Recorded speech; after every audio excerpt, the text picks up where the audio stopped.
No último programa, você acompanhou o que a igreja diz sobre a relação entre família e Estado. Quais os direitos da família, as obrigações do Estado e quando é necessário fazer intervenções para salvaguardar a dignidade da pessoa humana. Hoje nós vamos conhecer um trabalho que relata na prática essa intervenção da igreja e do Estado dentro da família. Meus pais faleciam, daí meus irmãos tinham condição, daí eu vim pra cá.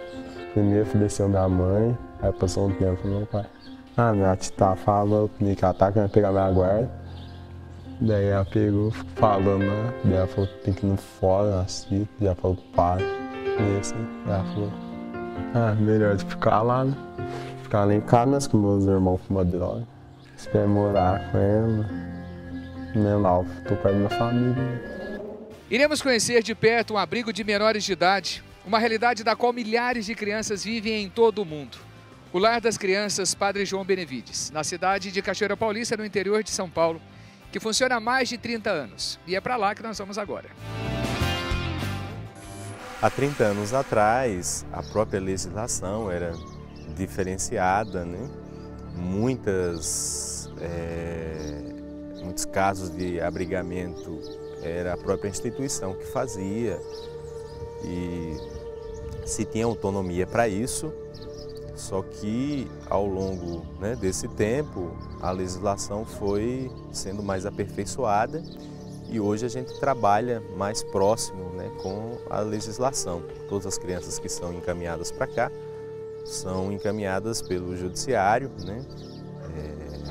A lei, né, é seguida nesse sentido, até para nos dar também segurança e segurança também para aqueles que vêm conviver conosco aqui na nossa casa. Porque eu estava andando para a rua, andando de bicicleta e eu fiquei para a rua, porque eu não gostei de ficar na rua. Minha mãe está no centro da casa tomando remédio. Tem só um irmão só. Eu brinco, ando de cavalo. Segundo o Conselho Nacional do Ministério Público, atualmente no Brasil mais de 46 mil crianças e adolescentes vivem em abrigos. Desse número, quase 80% dos casos estão ligados à dependência química dos pais, o que obriga o Estado a retirar os filhos de sua própria casa e encaminhar para os abrigos provisórios. Nós temos o caso de uma criança que chegou aqui na nossa casa com 2 anos de idade, que a criança tinha trauma em dormir. E aí, depois, né, fazendo o nosso trabalho de acompanhamento, de entrevista com seus familiares, foi detectado que essa mãe largava essa criança de 2 anos dormindo e saía, era uma mulher de programa, e largava a criança e não tinha hora de voltar e a criança ficava só. Quando a criança acordava, se deparava com a ausência da mãe. O Estado considera várias situações em relação às necessidades básicas. Quando a gente olha a questão do direito da criança e do adolescente, existem vários critérios que são levados em consideração. Direito à educação, direito à cultura, direito de brincar, o direito ao desenvolvimento, segurança, proteção. Esses direitos é que são o que nos dá a margem de avaliação de cada caso. Por exemplo, uma criança que está em risco na casa dos pais, quando os pais não conseguem oferecer segurança para ela, seus pais de repente usuário de droga. Então a violação desses direitos é que vai definir ou não a situação de risco. O Estado não tira a criança dos seus familiares, dos pais, se a criança está em segurança. A gente não tem dúvida disso e até porque não tem motivação, né? Quando a justiça tira a criança do convívio social, é porque a criança está, de fato, né, passando por situação de risco. Nós trabalhamos muito parceiramente com os conselhos tutelares, né? Eles são, digamos que, a força fiscalizadora, né, no âmbito social. Porque, assim, a partir do momento que eles visitam a família, que eles recebem algum tipo de denúncia, eles vão investigar e vão nos transmitir. Depois tem toda essa questão judicial, né? É comunicado à Justiça, né, à Defensoria Pública, à Justiça, e depois é que é feito o abrigamento. Qualquer cidadão teria a possibilidade de fazer uma denúncia nesse sentido. Confira os principais motivos para o acolhimento dos menores nos abrigos. Uso de drogas pelos pais, 79%. Negligência, 77%. O abandono pelos pais ou responsáveis, 74%. A violência doméstica, 53%. O abuso sexual praticado pelos pais ou responsáveis, 43%. E a ausência dos pais ou responsáveis por prisão, 28%. Embora a realidade não seja mais desejada por todos, os abrigos procuram suprir as necessidades deixadas pela própria família. O papel da igreja, nesses casos, é de extrema importância. A dignidade da pessoa, ela está envolvida, ela está inserida nesse contexto, né? E a igreja é a instituição que sempre se preocupa com a dignidade da pessoa, trazer aquilo que favoreça as pessoas viverem, né? Como o próprio Jesus fala no Evangelho de São João, eu vim para que todos tenham vida e vida plena, né? Vida digna, né? Nós olhamos, né, a doutrina social da igreja, ela quer de fato ressaltar a dignidade da pessoa humana, o valor da pessoa, né? E aí você vê todo um conjunto, né? O psíquico, né? O espiritual, né? Digamos que é um encontro do humano, do divino, e o bem é a nossa ação, o nosso dia a dia, né? São nossas mãos, pela bondade de Deus, que agem. Então, essa é a mão da igreja. O nosso fundador, o Padre João Benevides, foi salesiano e sempre mostrou o carinho, o afeto e o amor pelas crianças, principalmente por aqueles que são menos favorecidos, né? O Estado também não consegue atender todas as necessidades, né? E a igreja vem como esse auxílio, vem como essa alternativa, vem como essa possibilidade, né? De acrescentar, de somar, né? Dentro das necessidades que vão surgindo na sociedade, né? Construímos os momentos juntos como família. O despertar, né? Eu faço esse trabalho de acompanhar os meninos com um café da manhã, então vou ao quarto acordá-los, cada um pelo seu nome e o bom dia, e um pouco do jeito de Dom Bosco também, da alegria do Padre Gomecinho, do fundador da congregação, que dizia que uma casa joselita tem que ser uma casa alegre. Então nós passamos por esse clima de família, de fraternidade. A gente tem também um projeto socioeducativo que nós temos algumas oficinas desenvolvidas que atende as crianças abrigadas e também algumas crianças que residem aqui no bairro. Aqui nós temos atividades de música, aqui nós temos atividade de teatro, nós temos formação humana, nós temos curso de informática. Da mesma forma, se existe um lar doméstico que seja teatro de grandes violações dos direitos mútuos, que o poder público intervenha para restituir a cada um seus direitos. A criança estando aqui na nossa instituição, vão ser feitos os 3 passos, que o primeiro é a tentativa de o lar, né, onde a criança possa viver, os pais, se tiver a condição, a criança retorna para a família, para os seus pais. Se essa possibilidade não tiver, né, efeito positivo, o segundo passo, que é a busca da família de extensão, avô, tio, primo, alguém que tenha esse vínculo. E se essa tentativa não for, né, não tiver êxito, o terceiro passo é a disponibilização dessa criança por cadastro de adoção. Essa questão da família, ela hoje é priorizada por conta dessa lei do direito à convivência familiar e comunitária.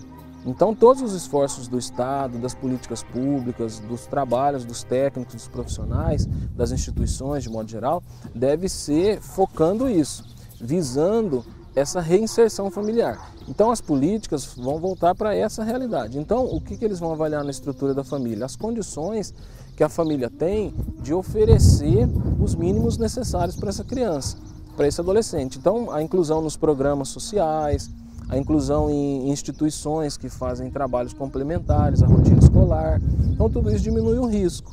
E a condição dessa família é não deixar essa criança exposta a outros riscos. Já teve casos de crianças retornarem para os pais, mas quando a gente olha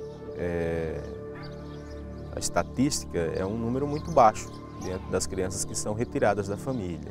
Uma das histórias que muito me marcou foi a experiência de um garoto que chegou na instituição o ano passado e no início do ano ele começou o processo de aproximação com um casal. E como ele se apegou àquela família e assim, a saída dele foi a primeira experiência que eu tive de desabrigamento, né, e como ele vibrava. Ao mesmo tempo que nós nos alegramos com a saída, também, né, pela ausência da pessoa, da criança, nós ficamos entristecidos, assim, de certo modo. Mas muito nos alegra a saída, porque vemos que ele vai recomeçar de forma nova a sua vida. As crianças que chegam aqui para a nossa casa, para morar com a gente, que passa daquela faixa etária, né, da adoção, que é uma realidade, né, no contexto em que nós vivemos, elas permanecem conosco até os 18 anos. Ao completar os 18 anos, o trabalho não está concluído. A gente tem que ver, né, o que vai ser desses jovens que completam os 18 anos. Tem acontecido aqui na nossa casa, aqueles que ficam com a gente até completarem os 18 anos, a gente tentar encaminhá-los, né, para que possam ter uma garantia de sobrevivência, né? E a gente tem conseguido inseri-los no mercado de trabalho. Hoje, tanto o Poder Judiciário quanto os municípios, eles têm uma dificuldade muito grande em relação a manter programas de acolhimento institucional.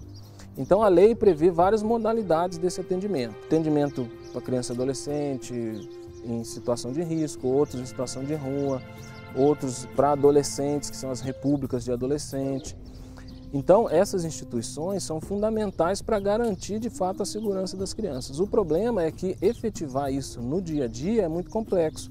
Então, a gente recebe um subfinanciamento. Então, esse investimento é pequeno em relação à demanda. Os municípios não conseguem manter sozinhos os programas de acolhimento. Então, são poucos os municípios que têm abrigos municipais, justamente por conta do custo, e quando a gente faz as parcerias, a gente encontra dificuldades em relação a essa manutenção. Então a gente pede, e também é a nossa luta diária, né? A busca de que realmente seja efetivada uma política adequada de atendimento à criança e adolescente, que seja realmente priorizado essa área e que os recursos realmente sejam efetivos. Você criança, você menino, menina, que passa por alguma situação de risco, procure seu vizinho, seu parente mais próximo, ou quem sabe, né, até um pai do seu colega de escola, e diga o que você está passando, né? Anuncie, né, como se fosse a verdade ou sendo a verdade, né, para que você não sofra.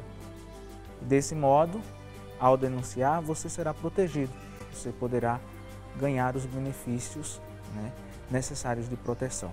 Você adulto, né, vendo, né, algo, né, na sua vizinhança, não seja negligente. Aproveite a oportunidade diante da lei, diante daquilo que é proporcional a alguém, a algum cidadão digno, denuncie. Faça valer a justiça, promover o bem, a paz, uma sociedade mais fraterna. Vieram então duas meretrizes ao rei e apresentaram-se diante dele. Uma delas disse: "Por favor, meu rei, eu e esta mulher morávamos na mesma casa e eu dei à luz estando com ela na casa. No terceiro dia, depois de eu ter dado à luz, também ela deu à luz. Estávamos juntas, não havia outra pessoa na casa a não ser nós duas. Certa noite morreu o filho desta mulher, pois ela dormiu sobre ele e o sufocou. Então levantou-se durante a noite e, enquanto tua serva dormia, tirou silenciosamente meu filho do meu lado e colocou-o em seu seio. E a seu filho, que estava morto, colocou-o em meu seio. Quando de manhã me levantei para amamentar meu filho, encontrei-o morto, mas examinando-o com mais atenção, na claridade, percebi que não era meu filho, o que eu tinha dado à luz. A outra mulher respondeu: "Não é assim. Meu filho é que está vivo, o teu está morto." A primeira retrucou: "Não é verdade.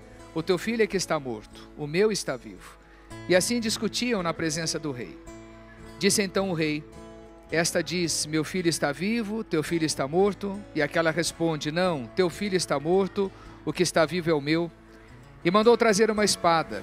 Quando lhe apresentaram a espada, o rei declarou: "Cortai o menino vivo em dois, e dai a metade a uma e a metade a outra." A mulher cujo filho estava vivo sentiu nas entranhas tal compaixão por seu filho e disse ao rei: "Por favor, senhor, dai a ela o menino vivo, não o mateis." A outra, ao contrário, dizia: "Não será nem teu nem meu, podeis cortá-lo." O rei respondeu: Dai o menino vivo àquela primeira, e não o mateis. Essa é a sua mãe. Todo Israel ficou sabendo da sentença que o rei tinha dado, e temeram-no, vendo que a sabedoria de Deus estava nele para fazer justiça. Quando nós tocamos esta realidade tão difícil da vida humana, sobretudo da vida das crianças abandonadas nos abrigos, em situações às vezes tão desesperadoras, é fundamental que muitas vezes o Estado, o poder público tenha esse cuidado, essa sabedoria. A sabedoria é como este rei, que diante de uma situação, ele com a sua capacidade sentenciou, percebendo de fato a realidade em que ele podia tratar a verdadeira ética, o cuidado com uma realidade para poder transformá-la. E é isso que o poder público precisa muitas vezes intervir. Tem certas situações que são difíceis, são quase que extremas. E ali nós precisamos ter essa coragem, essa sabedoria, para que não façamos também um ato de injustiça, mas poder ajudar de fato muitas situações a se converterem, buscar uma solução, encontrar um meio mais adequado para que o sofrimento ele vá sendo banido do nosso meio. Que muitas dessas crianças, muitas famílias possam ser respeitadas nos seus direitos e encontrarem sim um lugar, um teto, um espaço adequado para que possam viver e viver dignamente, respeitadas em tudo. É esse também o papel da igreja enquanto o seu compromisso social. Ajudar também, muitas vezes, a situação social a compreender isso, que é papel nosso, é papel meu, é papel seu, de que também possamos partir por essa sabedoria, valorizando sim sempre o sentido pleno da vida. Esse é o nosso Maranatá. Vem, Senhor Jesus. Que Ele venha nas muitas situações assim em que a vida está sendo comprometida. E esse é o nosso encontro. Até o próximo programa.